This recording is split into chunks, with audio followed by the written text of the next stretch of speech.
Hey guys, it's your boy, Ballface8020, back again with another great commentary. So, again, I know I'm all late to the party like always, but relatively recently, Andrew Tate lost a big boxing match, and I'm not sure anybody would really care except for like the way he's acting after it. Before I say anything more about this, I just want to give I'm not going to do a separate video about it. I'm just going to give my predictions for the playoffs this weekend coming up. First of all, the Steelers game tonight. If the game starts before 8:18, so 8:17 or earlier Eastern time, then the chart says the Steelers will win. I'll pick the Steelers. However, I don't think that's when the game is scheduled to start. I don't think it's going to. I think they're going to have some pomp and circumstance before the game. It's going to start probably closer to 8:20. If that's the case, then I don't know who wins. The chart's just too ambiguous then. I don't know. I feel kind of obligated to make a prediction. I will very tentatively say if the game starts after 8:18, then I will take the Texans. If the game starts before 8:18, I will take the Steelers. I will see. But anyway, the game's coming up this weekend. I got the charts for this week are really unclear. But obviously, due to the horror charts earlier, I'm going with the 49ers to get the upset against the Seahawks, and the Patriots to get the upset against, or maybe not the upset, the Patriots to win against whoever they're playing. We'll find out after tonight. For the other two games, again, very difficult to read charts, I would say, but I'm going to go with the Broncos over the Bills, and the Bears to get an upset against the Rams. We'll see. Yeah. So anyway, so the thing with Andrew Tate, right? So this match, he was supposed to win against this guy, Chase Demore, who I guess was like a former college football player, been in some reality shows, and then he's part of the whole celebrity boxing circuit where they're technically professionals, but really not, and they, fight for these joke titles. So, the thing with Andrew Tate is, his background is kickboxing, which I don't really know much about. From what I've seen of his, professional kickboxing career, which was a long time ago, he was okay. There was some real talent there. He does have, some physical gifts. And, but he was basically, what in boxing would be called a club fighter. Just kind of like not a world-class fighter. A good guy, he would, a good fighter, certainly would destroy most guys on the street, most guys off the street, would destroy most guys in boxing gyms or kickboxing gyms, I don't know. But not a he was absolutely never a world-class fighter, although he was a decent one. It doesn't seem like he ever really pushed himself. He didn't and that's kind of became an issue for this fight with Chase Demore. A guy like Andrew Tate, and I've known guys like this. They have some ability, and this doesn't, it can apply to boxing, but it can apply to anything. They have some ability, but they're not interested in, they only want to just dominate. If they can't effortlessly destroy the other person, they don't want that fight. They don't want to. They're not, they're not warriors. They're not guys who are, driven to be great. They're guys who, want to. It's only fun for them if they can just destroy the person with, relatively low effort. But, you know, so what happened is in the fight is Tate wasn't like it was good or anything, but Tate was winning for the first. Now, this is his background is kickboxing, but he was doing boxing for this. And Tate's winning for the first 2 rounds. So it wasn't like he was dominating or anything, but he was winning. And then he said in his video after, he's like, what happened is then I got tired. You know, I don't know why I got tired. I was in perfect condition. Blah, blah, blah. You know, and then, you know, so he was, you know, making, you know, he's been criticized for making excuses, but he didn't really make excuses the way you think. I mean, like, he admits he lost. He admits he got tired. He's just saying what's the reason for it? Like, you know, an excuse would be saying something like, oh, I was out of shape or something like that. You know, he said the other exact opposite. He said I was in great shape. So he was basically saying God made me tired, which I guess you can say is an excuse, but that's not usually what I think of as an excuse. Mm-hmm. But Tate, I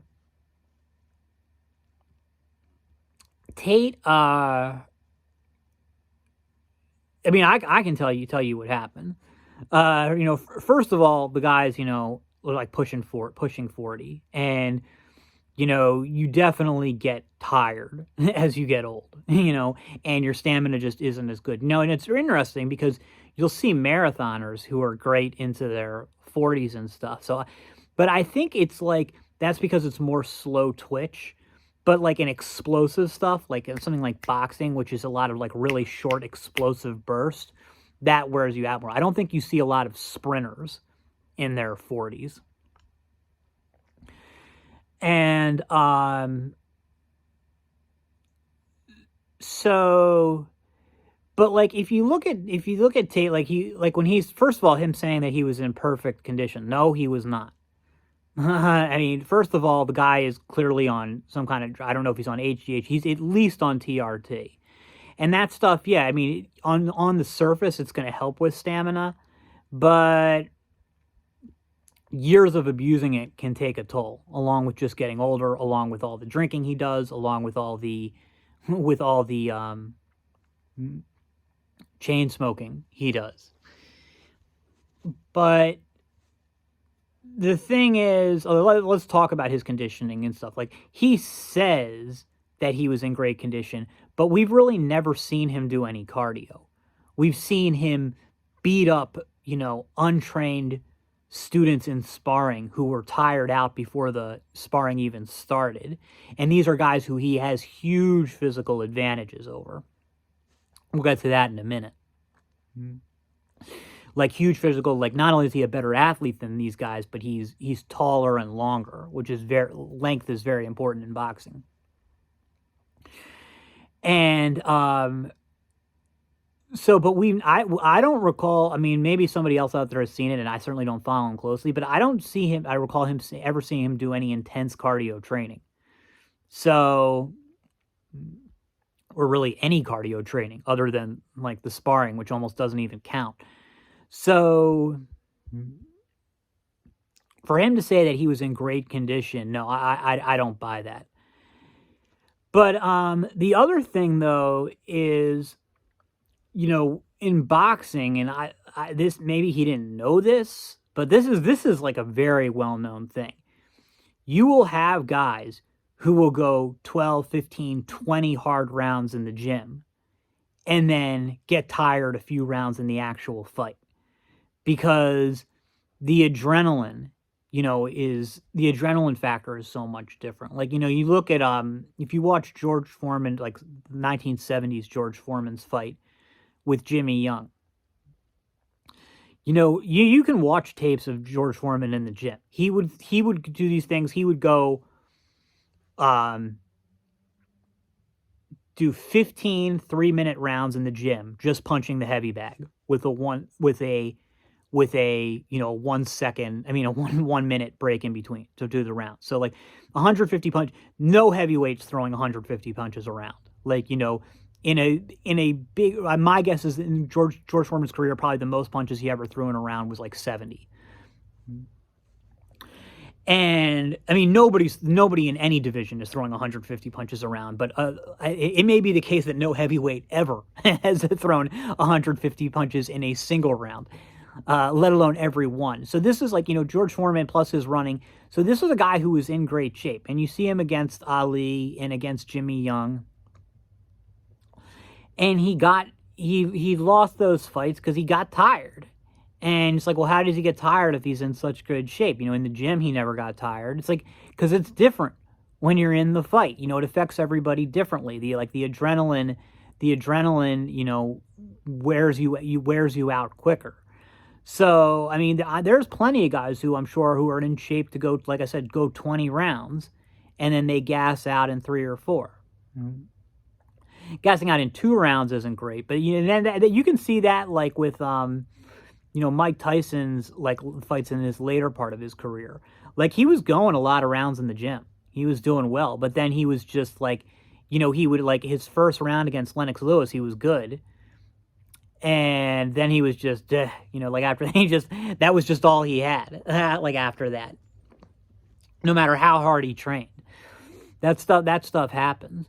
But the other thing is if you look back on, so first of all, I don't think he was actually in good shape. Secondly, even if he was in good shape, good shape to go to the gym and good shape to actually be in a fight, a high profile fight, where you're going to have all the pressure of people watching you, especially somebody like Tate, who's very insecure and very image conscious and is going to be like, like have a lot of mental stress over it. Like that's a big difference too.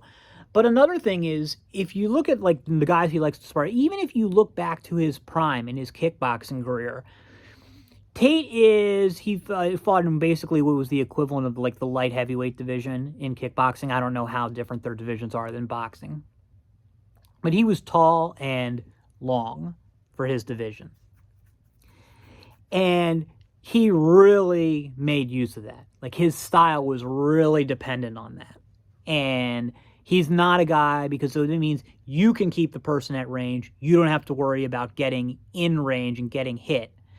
And, Tate was, like, let's say, the longer guy. And so he was able to use that both defensively and offensively. And then in terms of strength and power, he usually had the advantage too. And it wasn't like he was he got lost and got knocked out against some mid-level fighters in kickboxing too, back when he was in his prime. But, with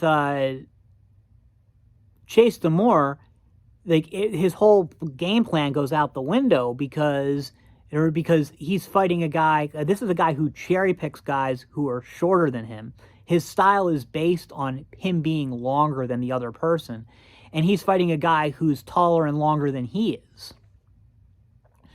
So he wouldn't have been, prepared for that. So even though he was able to, like Tate said, I'm the better boxer. It's like, yeah, well, yeah, I mean, based on who you are, I get that's true. But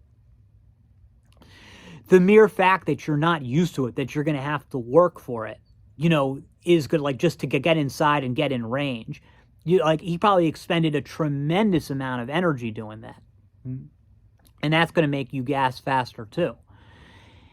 And then another thing is, I can tell you this, as somebody who's boxed, just what it's like to fight a much bigger guy.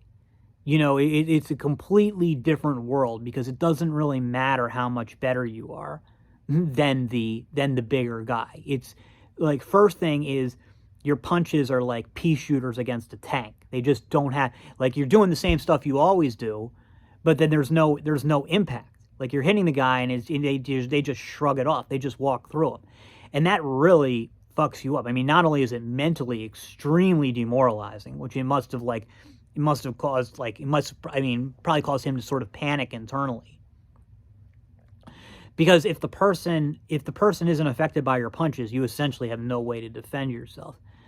But also their punches hurt a lot more. Like even when you're fighting like a much bigger guy and he doesn't like even hit that hard, it's like, it's not like the punches hurt more. It's just that they're more forceful. and it's like, and it's kind of it's a more clubbing effect. And again, this is like if maybe they're not a hard puncher by their own division standards. And even by your division standards, they might not be a hard puncher because there's not that pop necessarily, but they have like the forceful, like the clubbing effect is a real drain. And you can see, you want to go see an example of that, go watch the fight of Gene Fullmer versus Benny Parat, back from the 60s. And like, it's Gene Fullmer is not a hard puncher, or was not a hard puncher. And Benny Parat was a tough guy, but it was just like the size difference of just like, and then the clubbing, impact of like over and over and over, gave, Benny Parat such a horrendous beating in that fight that he didn't die in that fight, but he died in his next one 4 months later. And it was probably the beatdown he got from Fulmer that set him up for all that. But he, that's the thing is like, so Gene Fulmer, not an explosive puncher, couldn't just, spark Parat out, but like the grinding effect of just like, club, club, club. And, it really wears you out, especially if you're 40 years old and especially if you're not in fighting shape. Another thing is when you're fighting a much bigger guy, what they'll do is they'll lean on you. They will grab onto you and lean. And then so you just have to carry their weight around. And that is really tiring too. So there's really no, you looked at, I know Tate was the big favorite, and I wasn't following it because I wasn't paying attention one way or the other. But if you look at everything, there was no reason for it. It actually went exactly how you would expect it to go. Tate does well for a couple of rounds, but then, all the things that I've mentioned are going to affect his stamina. He's absolutely not going to be able to knock out Chase Damore. The guy's too big. And when he can't knock him out and Chase Damore keeps coming, Tate was going to fall apart. He's mentally weak. He's old. He's not in good shape. And he's the much smaller man. It really couldn't have gone any other way. So now, Tate is saying, because at first he was saying he didn't want a rematch. Now he's saying he does. This is all part of his cope thing. The fact that he initially wasn't saying that he wanted a rematch was because he knew that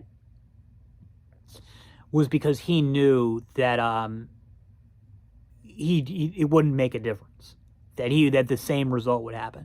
So now he's a very delusional guy. He's probably started to brainwash himself that, oh no, I can, I'll get in shape and I'm going to win this time. Doesn't matter how good shape he's in. He's already the better boxer. Doesn't matter how good shape he's in. He's going to have the same thing. His punches still aren't going to hurt Chase Damore. Chase Damore's punches, as bad as they are, still have so much force behind them that they're going to have a draining effect on Tate. He's still going to have to, try to keep Chase off him for 6 rounds while getting leaned on the entire time. If he's in better shape, he might last an extra round or two, like before he gasses out. Maybe even enough to get a narrow split decision win, or a narrow win. I guess, okay, look, he could win because he already survived the 6 rounds last time. So if knowing he's probably going to survive 6 rounds, if instead of winning 2 of them, he can win 4, I don't think he can, but he, I think 3 is doable. The